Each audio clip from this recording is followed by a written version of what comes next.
ঘরে ফিরছেন শুভাংশু শুক্লা।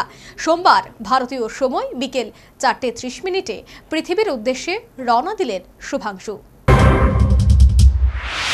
ঘরে ফিরছেন শুভাংশু শুক্লা।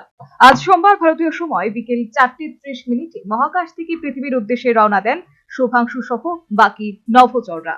15 জুলাই বিকেল 3টে নাগাদ শুভাংশুদের মহাকাশযান প্রশান্ত মহাসাগরে স্প্ল্যাশ ডাউন করবে। প্রায় 3 সপ্তাহ মহাকাশে কাটিয়ে শুরু হয়েছে তাদের পৃথিবীতে ফেরার তোড়জোড়। ভারতের মহাকাশ মিশনের প্রথম ধাপটি শেষ হচ্ছে অ্যাক্সিয়াম 4 মিশনের মাধ্যমে, যা মিশন আকাশ গঙ্গা নামে পরিচিত।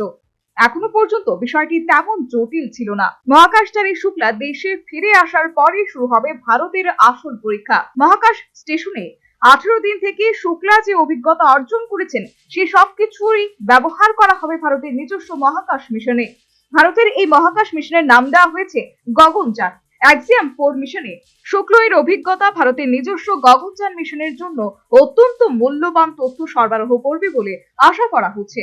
সূত্রের খবর, এই মিশনের জন্য 33,000 কোটি টাকা বরাদ্দ করেছে ভারত, যার ফলে 2040 সালের মধ্যে একজন ভারতীয়কে চাঁদে পাঠানো সম্ভব হবে। অ্যাক্সিয়াম স্পেসের চতুর্থ মিশনে ক্যাপ্টেন পাইলট হিসেবে অংশ নিয়েছেন শুভাংশু শুক্লা।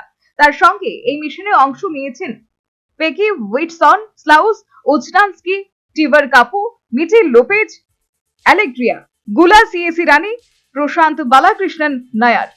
1984 সালে প্রথম ভারতীয় রাকেশ শর্মার পর আবার 2025 সালে আবার কোন ভারতীয় মহাকাশে পাড়ি দিয়েছিলেন।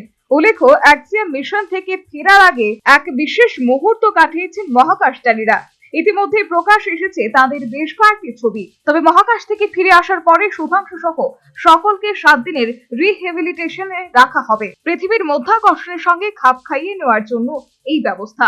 এদিকে ছেলের ফিরে আসার খবরে খুশি শুভাংশুর মা আশা শুক্লা। তিনি সংবাদ সংস্থা এনআইএ কে জানিয়েছেন, খুব ভালো লাগছে। 18 দিন পর আমার ছেলে পৃথিবীতে ফিরছে।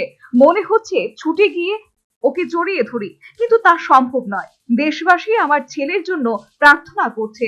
সকলের আশীর্বাদ ওর সঙ্গে রয়েছে। সবই সম্ভব হয়েছে প্রধানমন্ত্রী নরেন্দ্র মোদীর জন্য। তাকে অনেক ধন্যবাদ। National bureau report, news vanguard.